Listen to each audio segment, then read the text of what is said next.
Amanhã a gente vai estar falando sobre a Páscoa, é o domingo de Páscoa, e eu tenho uma mensagem de Deus amanhã acerca da Páscoa, o que significa a Páscoa, porque tem muita gente que não sabe. Eu até vi uns comentários aí que não corresponde o que está escrito na Bíblia, o porquê Deus determinou que os israelitas ficassem em casa, né?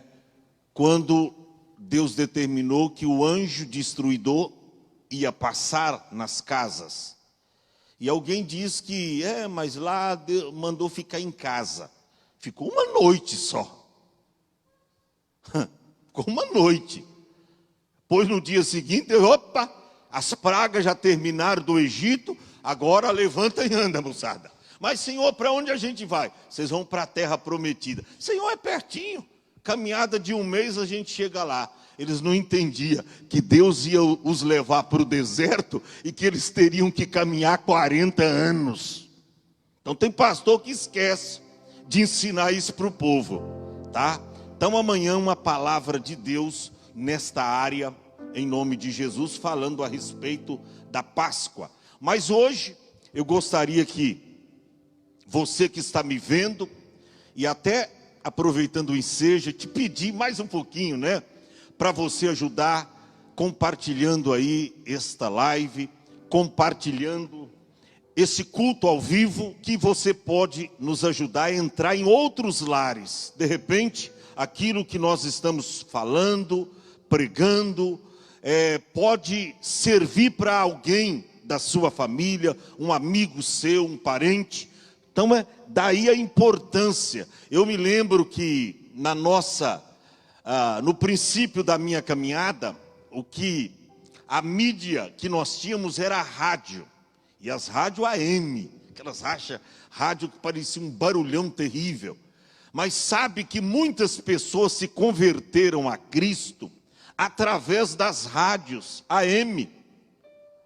Parecia um caixão de abelha, um barulhão, você ligava ali então aqueles radinhos velhos e tal. Era uma dificuldade, mas as pessoas estavam sedentas de Deus e elas se convertiam a Cristo.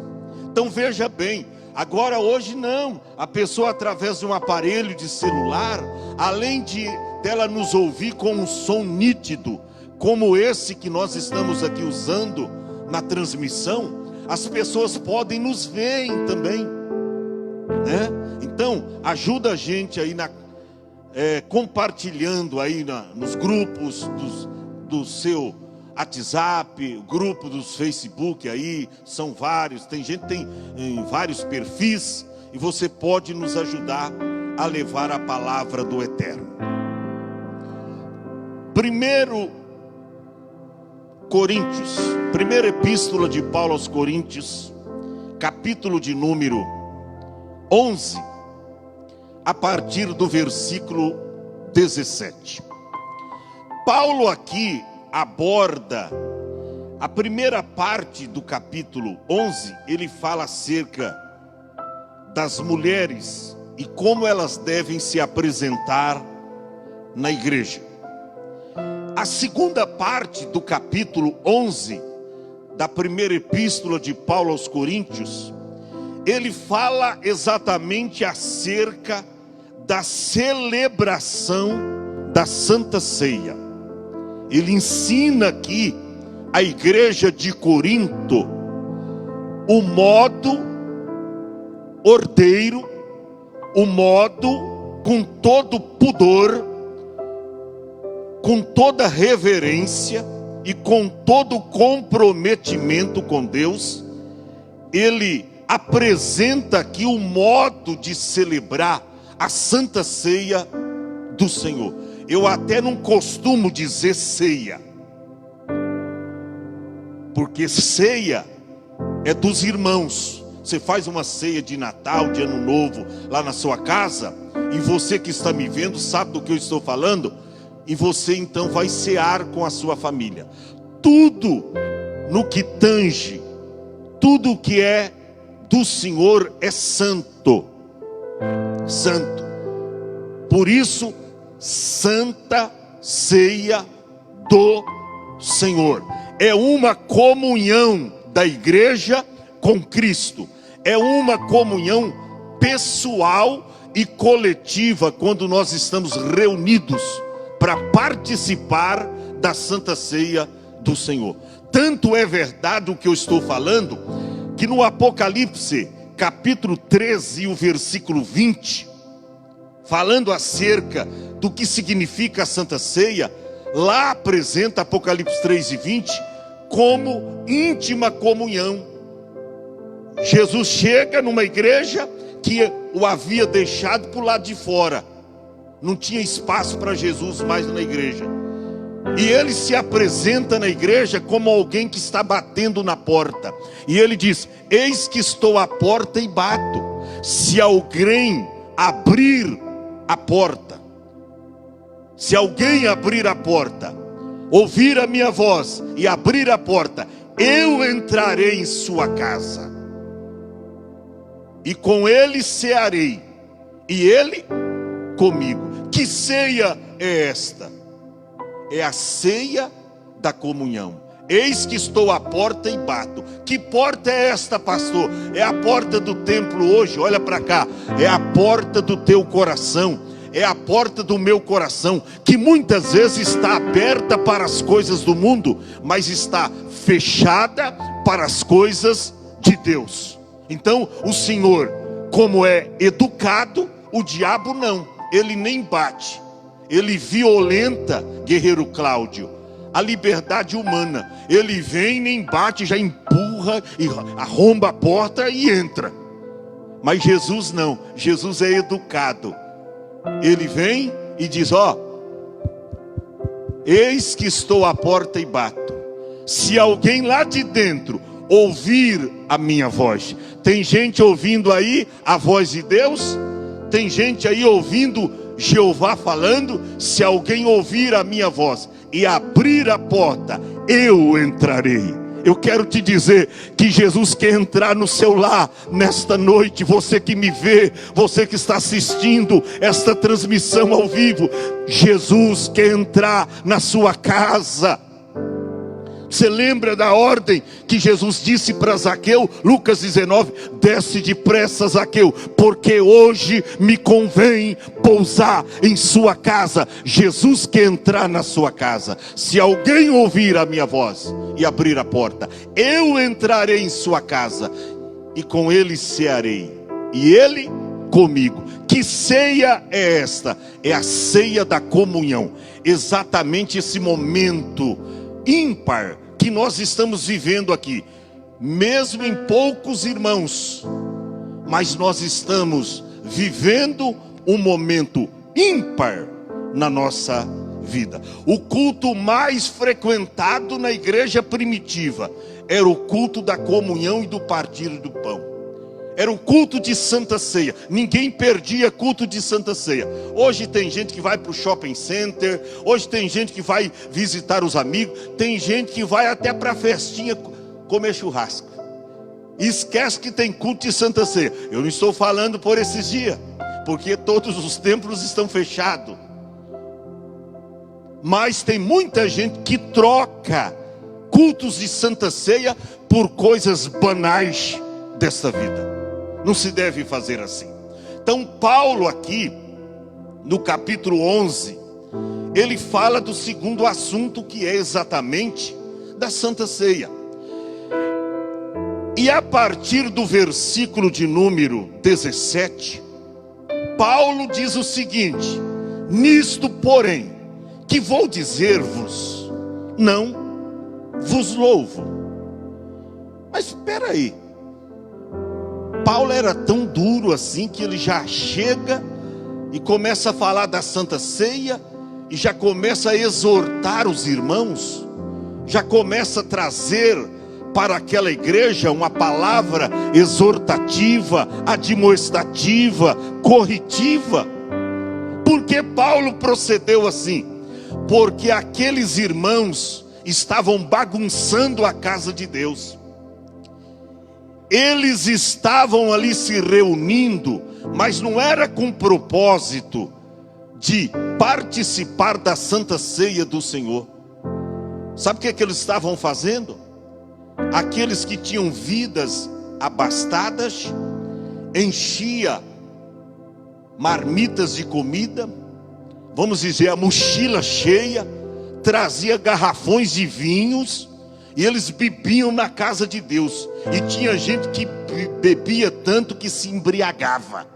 Ou seja, eles não estavam valorizando aquilo que tem o seu valor espiritual.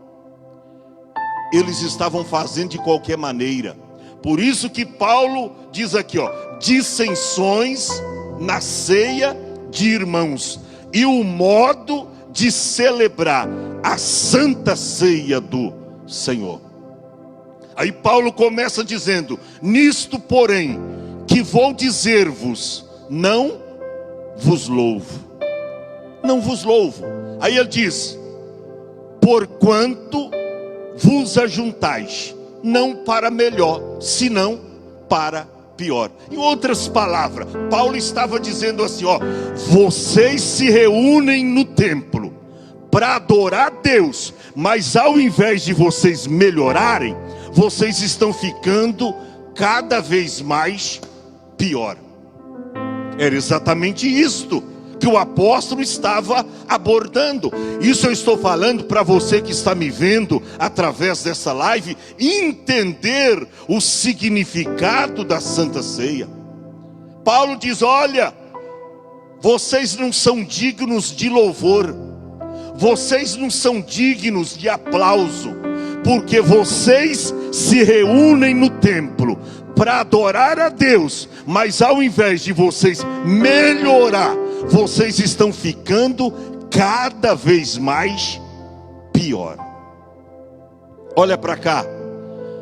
Quando nós encontramos com Jesus, Ele projetou em nós uma mudança radical. Por isso Paulo escreveu na mesma epístola de Corinto. Ele diz, porque assim que, se alguém está em Cristo, nova criatura é. As coisas velhas já se passaram, e eis que tudo se fez novo. As pessoas que receberem Jesus no coração têm que passar por uma metamorfose. O que é isso? Uma transformação radical. Se você aceitou a Cristo como teu único e suficiente Salvador, mas continua na desobediência, na bebedice, nas coisas erradas desta vida, permita a minha franqueza, tem coisa errada na sua vida.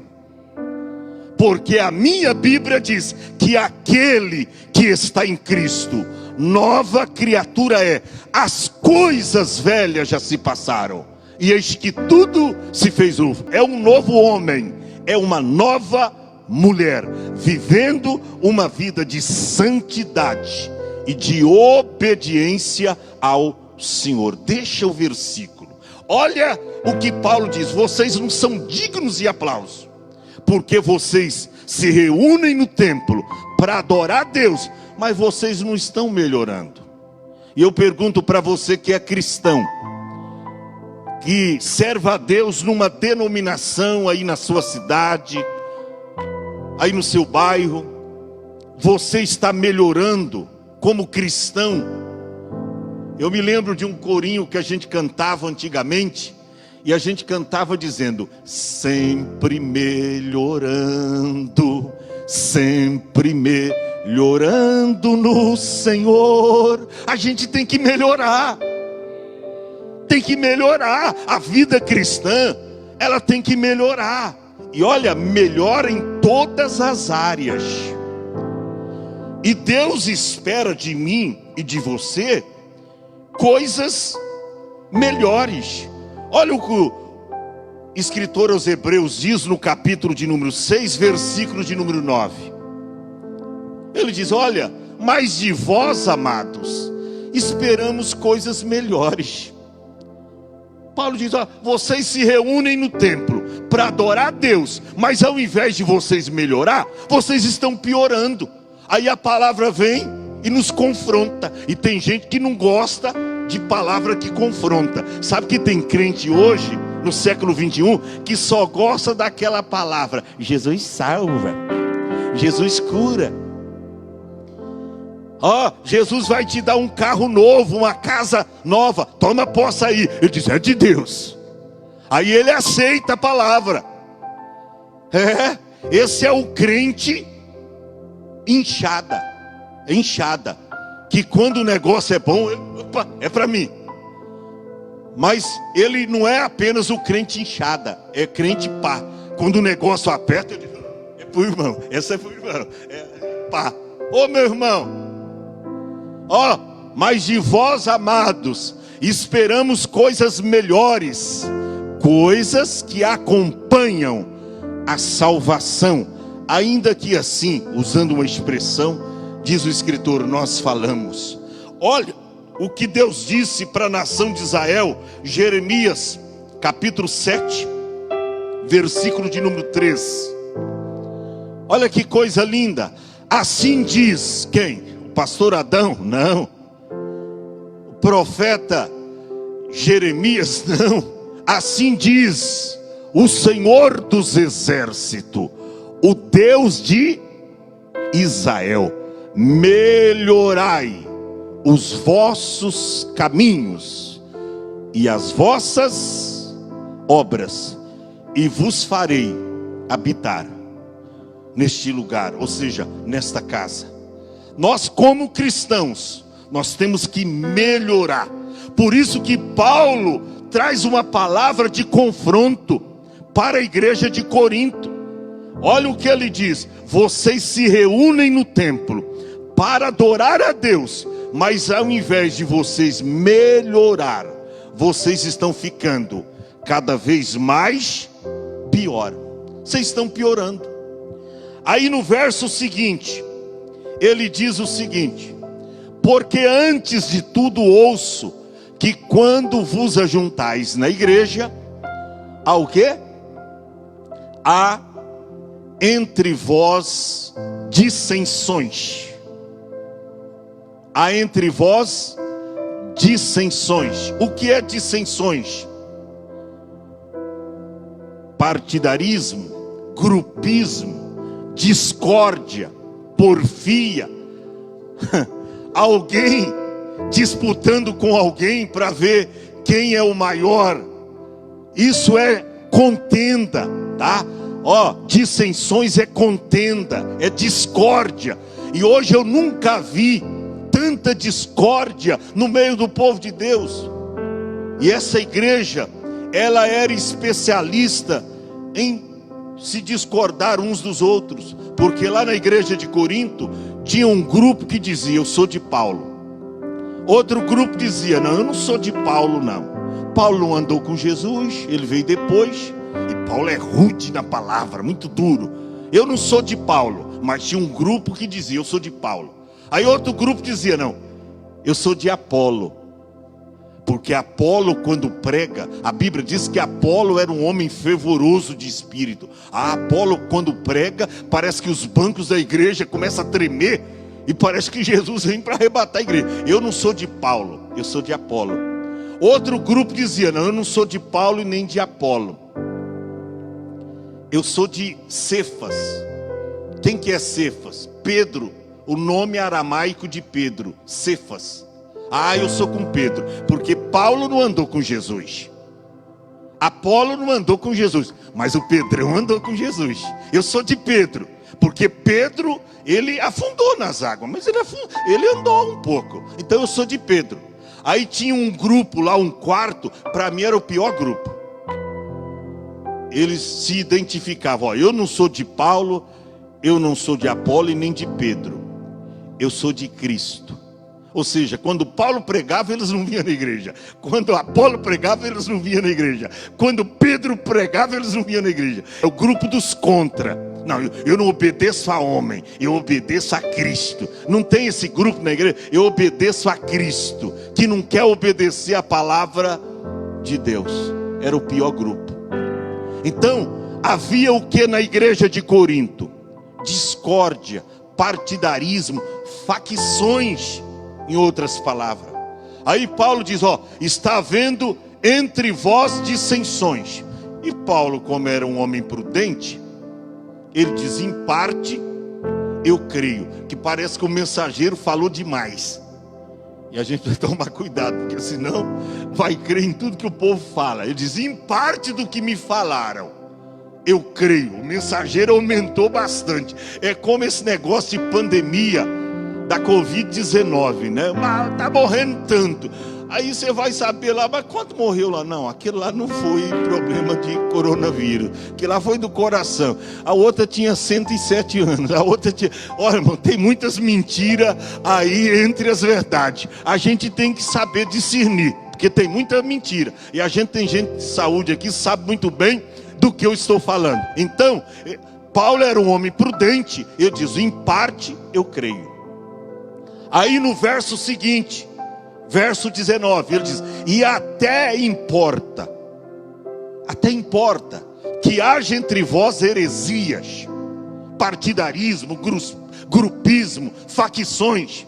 Até importa que haja isto entre vós, para que os que são sinceros se manifestem entre vós. Por quê? Porque os sinceros não gostam de fofoca, não gosta de fofocar da vida alheia, não estão nem aí. Tem gente que vem na igreja, adora a Deus e vai para casa. Se você o procurar e diz, mano, eu gostaria de contar aí um negócio aí, irmão, não quero saber da vida alheia, eu não quero saber da vida dos outros, eu quero saber da minha vida.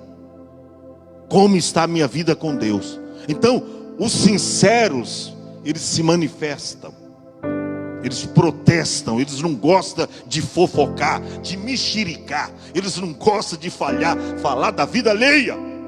É assim. Aí no versículo 20 é contundente. Paulo diz assim, de sorte que quando vos ajuntais na igreja, ou num lugar, não é para comer a ceia do Senhor. Nós não estamos aqui para comer a ceia do Senhor, porque lugar de comer é aonde? Em casa. E às vezes eu vejo gente aí, esses tempos atrás, chegou para mim, Thaís, uma pessoa e diz, pastor, por que ao invés de usar esse pão assim meio fermentado, um pão diferente, o senhor não usa um pão assim mais recheado, angelim, com torresmo, umas bolachinhas doce, sabe, uns pãozinhos recheados assim, mais ou menos. Falei, meu irmão, tá pensando o quê? Isso aqui, a simbologia, o que significa isto, não é o sentido literal. O pão que eles usavam lá era um pão que não tinha nem fermento, porque um pouco de fermento, Paulo diz que faz levedar toda a massa. Mas tem gente que não, tem que ser um pãozinho doce, recheado, com uns negocinhos no meio, não sei o que. Ô meu irmão, que significado tais pessoas estão dando para a Santa Ceia do Senhor? Ele diz, vocês se reúnem no templo para adorar a Deus, e não é para comer a ceia do Senhor. Por quê? Porque comendo, cada um toma antecipadamente a sua própria ceia. Ou seja, cada um come na sua casa. Assim, um tem fome e o outro embriaga-se. Sabe o que estava acontecendo? Eles iam para o templo para adorar a Deus e para tomar a Santa Ceia, mas cada um trazia uma mochila de comida e um garrafão de vinho, e comiam e bebiam de ficar embriagado. Por isso que Paulo diz, tem gente que come e outros ficam embriagados. Aí ele diz no verso de número 22, não tendes porventura casas para comer? Em outras palavras, vocês devem comer na casa de vocês, e não vir bagunçar, desonrar a casa de Deus, principalmente num culto que se trata da Santa Ceia do Senhor. Não tendes porventura casas para comer e para beber? Ou desprezais a igreja de Deus e envergonhais o que nada tem? Por que envergonhar? Porque eles traziam bastante, Mas tinha irmãos na igreja de Corinto que era pobre, e esses não podiam trazer nada. Aí ficava só olhando os outros comer, ou comerem, e eles não davam nada. Então eles envergonhavam os que nada podiam levar, os que nada tinham. Aí ele diz: que vos direi? Louvar-vos-ei. Ele diz: ó, vocês não são dignos de aplauso, nisto não vos louvo. Vocês não são dignos de aplauso, porque vocês se reúnem no templo para adorar a Deus, mas ao invés de vocês melhorar, vocês estão ficando cada vez mais pior. Aí no verso 23, tá vendo? Quando a gente começa a ler a leitura da Santa Ceia a partir do verso 23, a gente deixa toda essa preciosidade para trás. E de fato, a leitura da Santa Ceia de Corintos não começa no verso 23, começa no verso 17. Aí ele diz: ó, porque eu recebi do Senhor. Paulo não recebeu de homem algum. Paulo teve um encontro com Jesus no caminho de Damasco.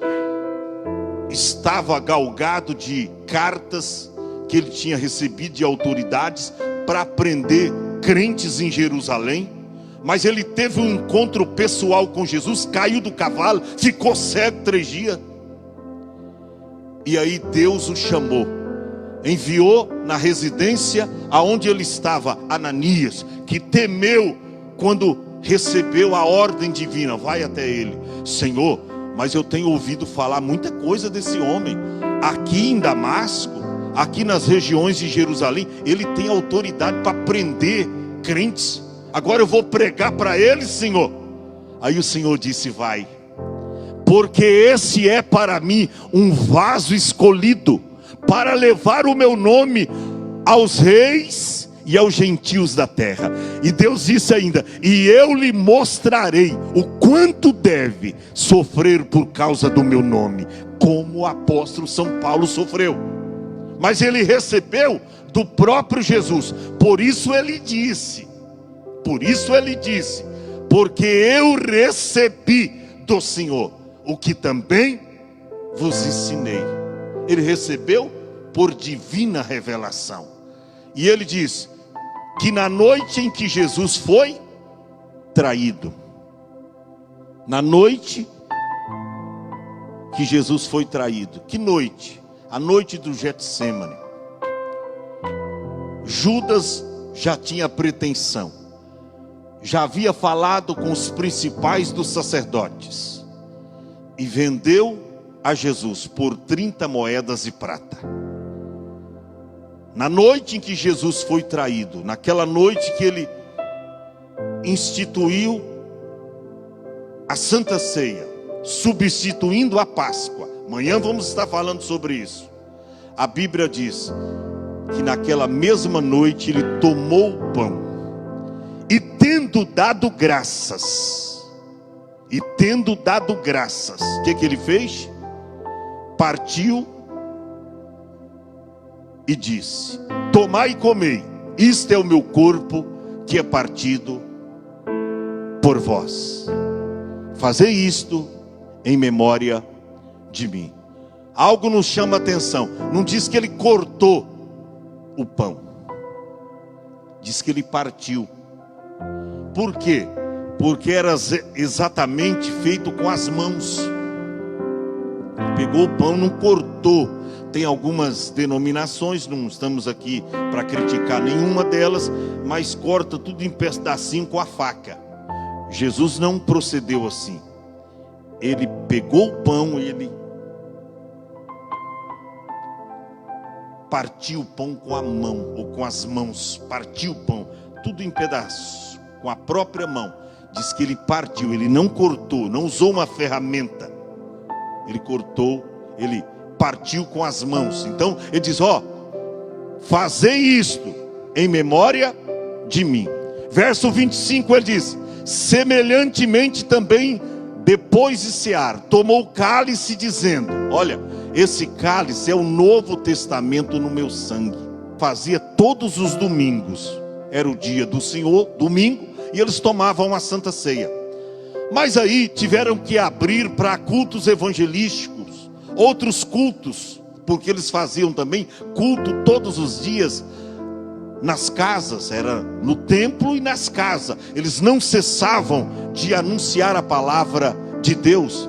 Aí começaram a realizar os cultos de Santa Ceia, já depois de muitos anos, uma vez por mês.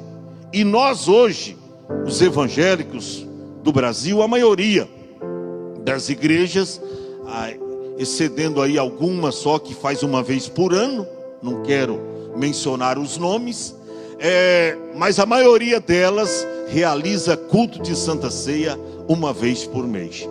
E a Bíblia diz, todas as vezes nós devemos fazer isto em memória de Jesus. Todas as vezes. Se você tomar a Santa Ceia aqui hoje, tem aqui alguns irmãos presentes, e amanhã viajar lá para o Ceará, chegar numa igreja lá, é Santa Ceia, não, eu já tomei, não vou tomar.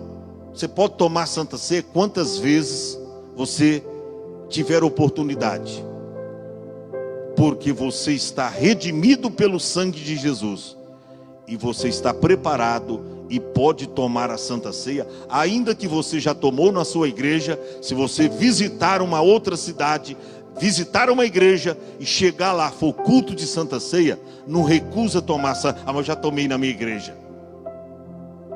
Santa Ceia, se você está devidamente preparado, você pode tomá-la todas as vezes que o pastor celebrar. Verso 26, Paulo diz, porque todas as vezes, está vendo? Todas as vezes que comerdes esse pão e beberdes esse cálice, olha aí o objetivo, anunciais a morte do Senhor até que venha. Quando Paulo falou essa palavra, ele proferia essa palavra de Jesus. A morte de Cristo já aconteceu. Agora a gente está anunciando o seu retorno, a sua volta, né? Anunciai a morte do Senhor até que Ele venha, porque Ele está prestes a vir. O escritor aos Hebreus escreveu, porque ainda mais um pouquinho de tempo, o que há de vir virá e não tardará. Verso de número 27, eu estou caminhando para o final. Porquanto qualquer que comer esse pão e beber o cálice do Senhor indignamente, será culpado do corpo e do sangue do Senhor. Espera aí, digno no sentido literal da palavra, ninguém é. Mas indigno aqui, ou indignamente, é aquele que toma de qualquer maneira, não dando a devida importância a esse ato sagrado. Indignamente é aqueles que tomam a Santa Ceia, não dando a ela o devido valor, a devida importância espiritual, que diz, eu vou comer mais um pedacinho de pão simplesmente, beber um pouquinho de suco de uva. Nananina não. A Santa Ceia, ela se faz importante na vida de um verdadeiro cristão. É por isso que não se deve, um mês toma Santa Ceia, aí fica 2 sem tomar, aí toma de novo a Santa Ceia. Isto não deve acontecer, porque é prejudicial à sua vida espiritual. Tome a Santa Ceia todos os meses na sua igreja. Não fica sem tomar a Santa Ceia, de modo ou de maneira alguma. Não faça isso. Verso 28. Examina-se, pois, o homem a si mesmo. Sabe que um costume péssimo da igreja do século 20, século 21, é ficar olhando para a vida alheia, colecionando defeito na vida alheia. É o Isaías, porque Isaías era assim, ai desse, ai daquele que bebe vinho, ai daquele que compra herdade, sabe, vive colecionando defeito da vida alheia. Irmão, pare de olhar, meu amigo. Sabe por que você não firma? não se firma em nenhuma igreja, você, Deus me manda te dizer isso agora, você que está vendo essa live, sabe por que você não se firma em nenhuma igreja? Porque você vai na igreja para ver defeito a vida alheia. Pare de olhar para as pessoas, porque as pessoas são falhas, pastores falham, homens falham, mas Deus não falha, e Deus não muda. A Bíblia diz, Hebreus 12:2, olhando para Jesus, autor e consumador da fé. Pare de olhar para a vida alheia. Então o verso diz, examina-se pois o homem a vida dos outros? Não, examina-se pois o homem a si mesmo. Por quê? Enquanto eu estou olhando para mim mesmo, não dá para me olhar para a vida alheia, não dá para olhar para a vida de ninguém. Mas se eu olho para a vida alheia, não está dando para olhar para a minha. Examina-se pois o homem a si mesmo, e aí sim, devidamente preparado, come ou coma desse pão e beba desse cálice. Porque o que come e bebe indignamente, come e bebe para a sua própria condenação, não discernindo o corpo do Senhor. O que come e bebe indignamente, come e bebe para quê? Para a sua própria condenação. Ou seja, para ele, a Santa Ceia não vai ser remédio, vai ser veneno. Porque ele toma e a toma para a sua própria condenação. Uma vez quase que eu caí da cadeira no princípio da minha fé. Um pastor estava pregando acerca da Santa Ceia e ele disse, irmãos, mediante a condição que você toma a Santa Ceia, tanto ela pode ser para você remédio como veneno. Eu quase caí da cadeira. O pastor está falando que a Santa Ceia é veneno. Aí ele explicou, ele diz, mediante as condições que você a toma. Se você toma estando devidamente preparado, você cresce espiritualmente, a sua fé cresce, a sua intimidade com o Senhor cresce. Mas se você toma a Santa Ceia indignamente, você toma para a sua própria condenação. Ou seja, para você ela não será benéfica, será veneno, vai te levar para a condenação. Aí eu disse, pastor, agora eu entendi, pastor. Agora eu entendi, não vai sair por aí, ou não vai se espalhar por aí. O pastor falou e disse publicamente, está lá no vídeo.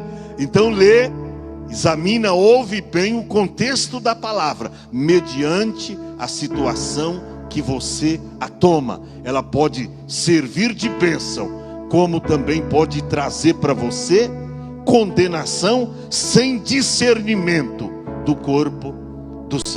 O que acontece? Há entre vós muitos fracos e doentes e muitos que dormem. Olha aqui, situação precária. Fraco, doentes e muitos que dormem. O que significa isso? Primeiro, adquire a fraqueza espiritual, leva à doença. E a doença leva ao óbito, à morte. Quando dizem muitos que dormem, muitos que já morreram. Morre espiritualmente por não ter discernimento da palavra de Deus. Aí Paulo diz, fechando aqui as cortinas desse ensinamento, porque se nós nos julgássemos a nós mesmos, é por isso que todo julgamento não pode ser assim, tem que ser eu, a minha vida, como eu estou, como está a minha vida com Deus. Você nunca deve apontar o dedo para... porque quando você aponta o dedo assim, um está em direção ao céu, você está acusando Deus, e 3 para você. Então pare de apontar o dedo para as pessoas.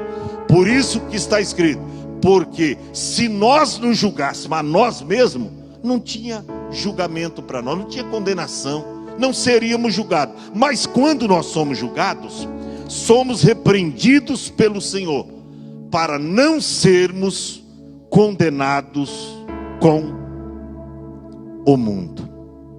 Deus está nos julgando nesta noite, através desta palavra. Aprenda, você que está assistindo esta live, o significado da Santa Ceia do Senhor Jesus. E quando você for tomar a Santa Ceia, dê a devida importância a ela, porque nós temos que ter discernimento espiritual, e aí sim vamos comparecer diante da mesa santa do Senhor, para no memorial participar do seu corpo e do seu sangue.